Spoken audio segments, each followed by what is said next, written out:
یہ اللہ کی کتاب ہے، ہمیں سیدھا راستہ دکھاتی ہے۔ تو کیا اس روشنی کا مطلب ہدایت ہے؟ یہ کتاب عام کتاب نہیں، یہ رب کائنات کا کلام ہے۔ قرآن وہ روشنی ہے جو دلوں کے اندھیرے دور کرتی ہے۔ یہ اللہ کی کتاب ہے،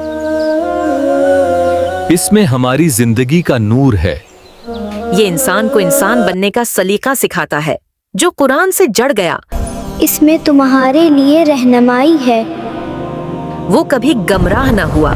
قرآن صبر سکھاتا ہے، مشکل میں حوصلہ دیتا ہے۔ مشکل کے بعد آسانی ہے۔ یہ ہمیں سچ، عدل اور رحم کا راستہ دکھاتا ہے۔ قرآن پڑھنے سے نہیں، سمجھنے سے بدلتا ہے۔ یہ اللہ کی کتاب ہے، ہمیں سیدھا راستہ دکھاتی ہے۔ تو کیا اس روشنی کا مطلب ہدایت ہے؟ اس کی ہر آیت دل کے زخموں کی دوا ہے۔ قرآن نفرت نہیں، محبت کا پیغام دیتا ہے۔ یہ کتاب ہر زمانے کے لیے زندہ ہدایت ہے۔ قرآن ہمیں ماں باپ، یتیم اور کمزور کا حق سکھاتا ہے۔ جو قرآن پر عمل کرے وہی اصل کامیاب ہے۔ یہ دنیا بھی سنوارتا ہے، یہ آخرت بھی۔ کتاب ہمیں صحیح راستہ دکھاتی ہے اور کامیابی کی طرف لے جاتی ہے۔ قرآن صرف پڑھنے کے لیے نہیں، جینے کے لیے ہے۔ اصل عظمت یہی ہے کہ ہم قرآن والے بن جائیں۔